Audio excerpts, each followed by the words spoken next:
Hello বন্ধুরা, তো আমি আজকে যাচ্ছি বাকরিবিতে। আমি আর আমার হাজব্যান্ডকে সাথে নিয়ে। তো আমি শুনলাম তোমরাও নাকি আমাদের সাথে যেতে চাচ্ছ। তো এত করে যেহেতু বলছো কি আর করা, ভাবলাম তোমাদেরকে সাথেই নিয়ে যাই। তো চলো আমরা একসাথেই বাকরিবি ঘুরে আসি।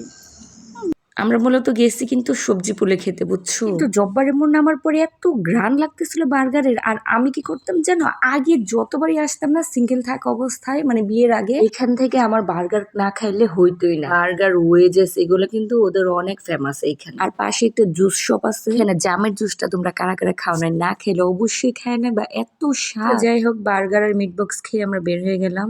তো আমরা খাওয়া দাওয়া শেষ করলাম, এখন আমরা যাচ্ছি সবজি ফুলি খেতে। এই যে আমার জামাই মানে উঠতেছি কিনা বুঝতেছি না, কারণ আমরা ব্যাক ক্যামেরায় ভিডিও করতেছি, এই হলো অবস্থা। তো যাই হোক, তোমরা আমাদের সাথেই থাকো। আসলে সবজি পুলি আমাদের কপালে ছিল না। এই যে দেখো, আমরা গিয়ে না যেখানে মামাটা বসে ওইখানে গিয়ে আমরা পাই নাই। আমার বাবা একটা কথা বলতো যে তোমার যদি রিজিকে না থাকে, তুমি যদি 7 সমুদ্র 13 নদী পার হয়ে যাও, কোনো লাভ নাই, কারণ এটা তোমার রিজিকে না। তো আমার জামাইও সেম কথাই বলতেছিল যে থাক, আমরা তো আগে খাই এনেছি, এই জন্য হয়তো আল্লাহ আমাদেরকে আগেই পেট ভরাই ফেলছে। কৃষি বিশ্ববিদ্যালয়ে ঘুরতে ঘুরতে বুঝবেন যে এইখানে শুধু পড়াশোনা হয় না, গল্প, আড্ডা এবং বিভিন্ন সাংস্কৃতিক অনুষ্ঠান কিন্তু সবসময় চলতেই থাকে। তো ভার্সিটিতে দেখো নবীনবরণ অনুষ্ঠান চলছিল আর কি ওই দিকটাতে।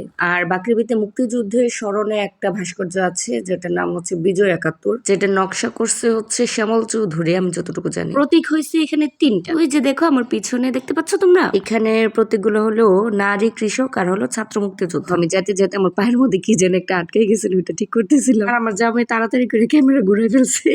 যেটা খাইতে এসেছিলাম ওটা তো পাইলাম না, হতাশ হয়ে আমরা ব্যাগের কিছু কালেকশন দেখতেছিলাম। আমার জামাই বলতেছে যে ব্যাগ নিলে নেও। এখানে কিন্তু স্টুডেন্ট বাজেট ফ্রেন্ডলি অনেক সুন্দর সুন্দর ব্যাগের কালেকশন আছে, আমার এত পছন্দ হয়েছে। 300 টাকা করে ব্যাগগুলোর দাম, একদম সুন্দর সোবার এলিগেন্ট একটা ফিল দেয়। আমার কাছে তো খুব ভালো লাগতেছিল দেখে। পরে হচ্ছে আমি আর আমার জামাই গেলাম বাইকের দোকানে, আমার জামার বাইকটা বিক্রি করে দিছে। তো আমরা জামাই নতুন কিনবে না পুরান কিনবে আসলে এই কনফিউশনে আছে। সে পুরানো দেখতে চাইতেছিল, যে আচ্ছা পুরানো দেখি, যদি ভালো হয়। অনেক সময় দেখা যায় কি বাজেটের মধ্যে পুরানটাও ভালো পড়া যায়, আর যদি না মিলে, মনে করো যে সবকিছু মিলে মিললো না, তাইলে হচ্ছে নতুনটা কিনবার কি এই অবস্থা। তো আমরা দেখতেছিলাম সবগুলো, যাচাই করতেছিলাম, যাচাই করে নিলে ভালো। এই যে দেখো, এটা আমার জামাই ট্রাই করতেছে ভালো লাগে কিনা, কিন্তু পরে বলতেছে যে গিয়ারটা না অনেক শক্ত, মানে কমফোর্ট না আর কি। আমার জামার কথা একটাই, মানে বাইক কিনবো, বাইকরে আমি চালামো, বাইক যাতে আমার না চালায়। বাইক যদি আমার চালায় তাহলে সমস্যা আছে, এরকম বাইক কিনা যেত না।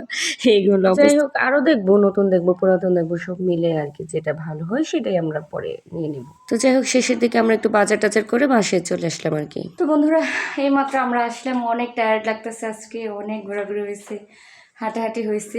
তো যাই হোক, আজকের মতো চলে যাচ্ছি। তোমরা সাবস্ক্রাইব করো আমাকে তাড়াতাড়ি, তোমরা আমাকে সাবস্ক্রাইব করো না কেন? তাড়াতাড়ি সাবস্ক্রাইব করে আমার পাশে থাকবা এবং আমার প্রত্যেকটা ভিডিওতে লাইক অ্যান্ড কমেন্ট করবা। যাই হোক, এখন আমরা ফ্রেশ হব, তোমাদের সাথে দেখা হবে পরবর্তী ভিডিওতে। ততক্ষণ পর্যন্ত আমার সাথেই থাকো। আল্লাহ হাফিজ।